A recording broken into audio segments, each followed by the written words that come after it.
आप लोग होप्स तो ठीक ही होंगे और आपकी पढ़ाई भी ठीक चल रही होगी। तो चलिए आज हम कुछ अच्छी सी प्रॉब्लम लेने जा रहे हैं, इलेक्ट्रोस्टैटिक्स की हैं, फ्लक्स कैलकुलेशन की हैं और इन प्रॉब्लम के रिकॉर्ड्स अच्छे रहे हैं कि पहले पूछी भी जा चुकी हैं। तो देखते हैं कौन सी। आज मैं दो प्रॉब्लम लेने जा रहा हूँ, दोनों छोटे छोटे सी हैं, कॉन्सेप्चुअल हैं, कॉन्सेप्ट बेस्ड हैं। अगर आपको पता है कॉन्सेप्ट उसका तो आप सीधे उसका answer with in a minute निकाल सकते हैं। तो पहली प्रॉब्लम मेरी ये है कि आपको यहाँ पे Q1 चार्ज दिया हुआ है, प्लस का Q1 चार्ज है और इससे किसी डिस्टेंस पर एक प्लस माइनस का Q2 चार्ज है। ये दो चार्ज आपको दिए हुए हैं और आपसे बताया जाता है कि इनकी एक ज्वाइनिंग लाइन है। तो यहां से एक कोई फील्ड लाइंस निकलती है इससे θ1 एंगल से, और यही फील्ड लाइन जब इसमें ऐसे जा करके टर्मिनेट होती है तो टर्मिनेट होते हुए इसका एंगल θ2 होता है। ये θ2 एंगल है। तो आपसे पूछा जाता है what is the mod of Q1 and Q2। Q1 and Q2 का मॉड क्या है, ठीक है। तो ये पहला प्रॉब्लम है और मैं आपको बता दूं ये प्रॉब्लम इरोडो एक बुक आती है, इरोडो का भी एक प्रॉब्लम है ये, ठीक है। तो कॉन्सेप्चुअल है, बहुत अच्छा सा है। अगर आप इसका कॉन्सेप्ट जानते हो तो आप तो इसका आंसर अप्लाई कर सकते हैं, राइट। ओके, तो अब मैं आपको बता दूं अगर इसके पीछे कॉन्सेप्ट क्या है। हमारी प्रॉब्लम नंबर 1 है। मैं यहाँ इस वीडियो में दो प्रॉब्लम आपको सिखाऊंगा, ठीक है।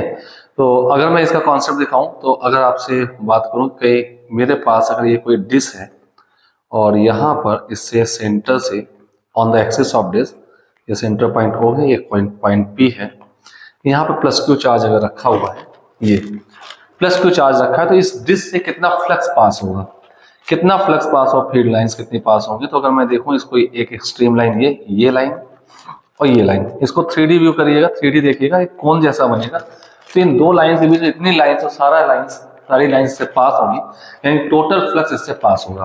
तो अगर इस एंगल को मैं कुछ थीटा कह दूं तो इससे पास होने वाला फ्लक्स जो होता है वो आता है Q/2ε0। इसका मैं सीधे फॉर्मूला लिख रहा हूं, बाकी प्रूविंग भी मैं किसी वीडियो में डाल दूंगा। तो फाई जो आएगा Q/2ε0 1 माइनस कॉस थीटा आता है। Theta is a half cone angle, ठीक है। तो ये फ्लक्स पास होता है, राइट। तो इसी कॉन्सेप्ट का यूज करके मैं यहाँ पे सॉल्व करने जा रहा हूँ प्रॉब्लम को, ठीक है। तो आप गॉस देखें, यहाँ पे आप विजुलाइज कर लें ऐसा कोई एक सरफेस। तो इसी सरफेस से Q1 से इस सरफेस से इतना फ्लक्स गुजरेगा, उतना ही फ्लक्स पास होकर Q2 की ओर जाएगा। तो दोनों के फ्लक्स को हम इक्वल कर सकते हैं, राइट। तो अपने प्रॉब्लम की अगर मैं बात करूं तो यहाँ पर हम दोनों के फ्लक्स को इक्वल कर सकते हैं। तो मैं यहाँ लिख सकता हूँ φ1 इक्वल टू φ2। तो Q1/2ε0 1 minus cos θ1 equal to, मैं मॉड की बात कर रहा हूँ, इसमें इनवर्ट फ्लक्स है, इसमें आउटवर्ड है, इसमें मैं मॉड की बात करूंगा तो Q2 का साइन नहीं लूंगा।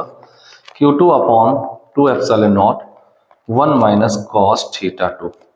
अब देखिए 2ε0 कैंसिल हो जाएगा, तो आपके पास आ जाएगा Q1/Q2 equal to 1 minus cos θ2 upon 1 minus cos θ1 and this become your answer. तो अगर आपको कॉन्सेप्ट पता है तो विद इन ए मिनट आप इस प्रॉब्लम को सॉल्व कर सकते हैं, ये आपका आंसर है, ठीक है। तो ये कॉन्सेप्ट ध्यान रखना है कि आपके पास Q चार्ज है किसी डिश से एक्सिस पर, उसकी ये डिस्टेंसेस कुछ भी हो सकती है, कैपिटल R हो सकता है, ये स्मॉल r हो सकता है। तो आप यहाँ पे थीटा वगैरह स्मॉल r कैपिटल R के टर्म में थीटा वगैरह दे सकते हैं, ठीक है। तो अगर आपको कॉन्सेप्ट पता है तो आप सीधे इस प्रॉब्लम को सॉल्व कर लेंगे। हमारी प्रॉब्लम नंबर 1 थी। Q1 से θ1 एंगल से लाइन निकलती है, वही लाइन Q2 पे जब टर्मिनेट होती है माइनस से तो θ2 एंगल पे टर्मिनेट होती है ज्वाइनिंग लाइन के साथ। तो आपको Q1 और Q2 का मॉड पता करना था, ये आपके पास प्रॉब्लम था, ठीक है। तो इस कॉन्सेप्ट से हमने दोनों के फ्लक्स इक्वल कर दिए हैं और आपके पास Q1/Q2 का मॉड जो आ रहा है वो 1 minus cos θ2 upon 1 minus cos θ1 आएगा। This become your answer. मैं आपको एक चीज दिखाता हूं, ये एग्जैक्टली ये प्रॉब्लम मेरे नोट्स की भी है, मैं कुछ हैंडरिटन नोट्स बनाता हूं तो उसमें देखिए मैंने प्रॉब्लम डाल रखी है। 2 charges Q1 Q2 minus Q2 are placed at A and B respectively as shown in figure. A line of force emits from the Q1 and angle alpha and with line AB and the terminate at Q2 makes angle beta with the line AB. Find the ratio of magnitude of charges Q1 upon Q2. ये आपके सामने figure दिया हुआ है और इसका answer अगर आप देखें तो ये देखिए नीचे लिखा होगा ये Q1 upon Q2 आंसर नहीं आ पा रहा है, आएगा आंसर ये देखिए नीचे दिया था तो स्लाइड नहीं हो पा रहा, मैंने PDF खोल रखा है, ठीक है। My next problem is this, अगला प्रॉब्लम मेरे पास ये है, नेक्स्ट प्रॉब्लम देखिएगा, ये प्रॉब्लम था, ये देखिए इसका आंसर ये दिया हुआ है Q1 by Q2 1 minus cos beta upon cos alpha, हमने θ1 θ2 ले लिया, ठीक है राइट। मेरी नेक्स्ट प्रॉब्लम है ये जो मैंने TYS मतलब TYS का मतलब है कुछ जब नोट्स बनाता हूं तो उसमें एग्जांपल देने के बाद कुछ ट्राइओस सिर्फ डाल देता हूं। अब अगला पॉइंट ये है, ए charge Q is placed at the centre of cylinder of radius R, ये R रेडियस का सिलेंडर लेंथ L है, इसका सेंटर एक चार्ज Q रखा हुआ है, find the flux passing through its curve surface only as shown below, इस curve surface से आपको फ्लक्स निकालना है। तो चलिए इस प्रॉब्लम को भी हम ले लेते हैं। तो प्रॉब्लम नंबर 2, प्रॉब्लम नंबर 2, आपके पास एक सिलेंडर दिया हुआ है this type,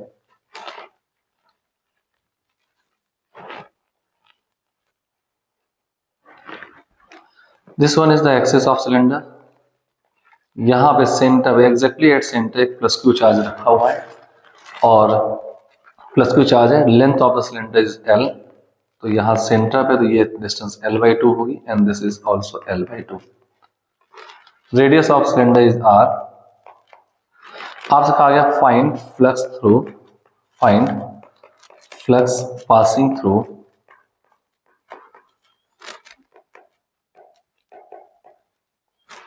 curved surface of cylinder only through the curved surface, आपका जो भी फ्लक्स पास हो रहा है वो आपको निकालना है। तो इसमें भी वही कॉन्सेप्ट लगाएंगे जो मैंने अभी पीछे फॉर्मूला यूज किया है, तो मैं यहाँ कह सकता हूं कॉन्सेप्चुअली कि phi through the curve surface plus phi through the flat surface. देखिए एक सिलेंडर पे दो सरफेस है, अगर आप देखें तो मैं रेड कलर से कुछ फ्लैट सरफेस दिखा दे रहा हूं, ये दिस वन, और बाकी जो बचा हुआ कर्व सरफेस, सिलेंडर हो तो एक कर्व सरफेस जो आएगा, फ्लैट सरफेस दो साइड में है, ठीक है। तो ये दोनों से मिला करके net flux of the surface आएगी, फाई नेट कहलाएगा। तो हमें ये पता चल गया कि phi through the curve surface जो आपके पास आने वाला है वह phi net minus phi through the flat surface. Flat net flux जो भी सिलेंडर से पास हो रहा है उससे हम फ्लैट सरफेस का फ्लक्स सब्ट्रैक्ट करते हैं तो कर्व सरफेस का फ्लक्स आपके सामने आंसर आ जाएगा, ठीक है राइट। तो अब इसमें बात कर लें, आप गॉस थ्योरम अगर आप जानते हैं कि पूरा flat surface and the curve surface पूरा मिलाना है, होल क्लोज सरफेस से बात करें तो फाई नेट आपके पास जो आएगा, ये देखिए मैं यहां लिख रहा हूं थ्रू द क्लोज सरफेस, वो आ जाएगा Q by epsilon not according to Gauss theorem, Gauss's theorem. Gauss theorem according इस पूरे सरफेस से जो नेट आने वाला है Q by एप्सिलॉन नॉट आने वाला है, ठीक है। अब फ्लैट सरफेस कितना आएगा, तो फ्लैट सरफेस अगर मैं दिखाना चाहूं तो अगर मैं ये ऐसे एंगल बना दूं दिस टाइप से, एक कोण इधर और एक इधर, सेम दोनों आइडेंटिकल डिस्टेंस पर है तो दोनों पे एंगल सेम बनेंगे, इस एंगल को मैं थीटा कह दूं, तो फ्लैट सरफेस से नेट फ्लक्स कितना आने वाला है, phi through the flat surface, ये आएगा किसी एक सरफेस से जो आएगा वो आएगा Q by 2 epsilon not 1 minus cos theta, किसी एक सरफेस से, इस वाले से।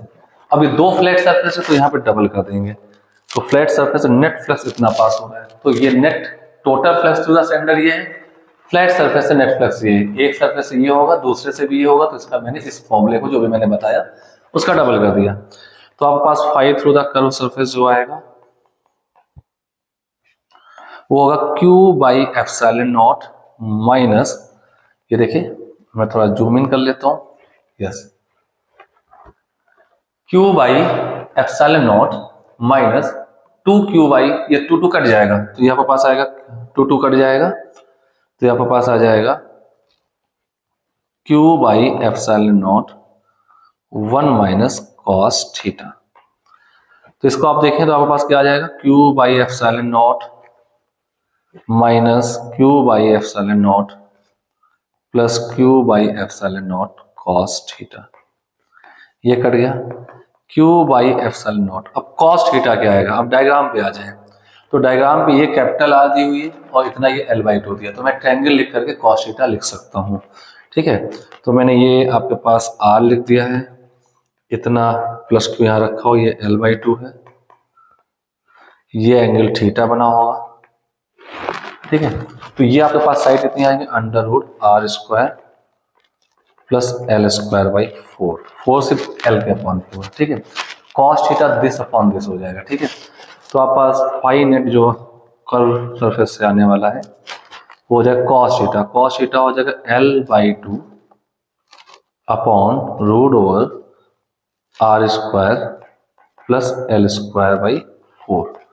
थोड़ा और सिंप्लीफाई कर लें तो Q by epsilon not L/2 और इसका अगर मैं चेक करूं 4r square plus L square हो जाएगा, 4r square plus L square का रूट ओवर। ठीक है, और बाई 2 आपके पास नीचे और आ जाएगा, 2 कट कर दीजिए तो आपके पास कितना आ जाएगा, QL upon epsilon not root over 4r square plus L square and this is your answer curve surface. और ये प्रॉब्लम सेम ऐसे ही मैच करता हुआ मिलता हुआ जुलता प्रॉब्लम ये हमारा आपका लास्ट ईयर IIT में आया हुआ था, IIT एडवांस में। ठीक है, तो आई होप सो ये कॉन्सेप्चुअल प्रॉब्लम थे, थोड़ा कैलकुलेशन इन्वॉल्व था, बट आपको ये पता होना चाहिए कि किसी कोनिकल पार्ट से कितना फ्लक्स पॉइंट चार्ज का पास हो रहा है। ठीक है, तो आई होप सो मैं आपको ये बात सिखा पाया हूँ। चलिए इसका आंसर देख लेते हैं। इसका आंसर देखें तो क्या आएगा, ये देखिए दिया है Q/2 एप्सिलॉन नॉट, इसी को मैंने लिख दिया QL अपॉन 2 एप्सिलॉन नॉट, और ये जो नीचे रूट में लिखा है जिसको मैंने सिंप्लीफाई किया वो ऊपर लेके -1/2 पावर लिख दिए। तो आंसर ये आपका मैच कर रहा है। ठीक है, राइट, देखिए ये वाली वैल्यू, ये जो लिखा है आपके पास यहाँ पे QL अपॉन 2 एप्सिलॉन नॉट लिखा हुआ है, और ये वाली वैल्यू को मैंने ऊपर लेके माइनस की L/1/2 पावर लिख दिया है। ठीक है, तो दिस इज योर आंसर। तो फाइनली आपका प्रॉब्लम सॉल्व हो चुका है। मैंने यहाँ पे 2 इलेक्ट्रोस्टैटिक्स प्रॉब्लम बताए हैं। अगर आपको किसी भी तरीके की एडवांस की कोई प्रॉब्लम पूछनी है तो आप मुझे कमेंट करके बता सकते हैं कि सर इस टाइप की प्रॉब्लम मुझे चाहिए, तो मैं इमीडिएट विदिन 24 आवर्स उसका वीडियो सोल्यूशन और कॉन्सेप्ट के साथ आपको बना के जरूर अपलोड करूंगा। चलते हैं, मिलते हैं नेक्स्ट वीडियो में।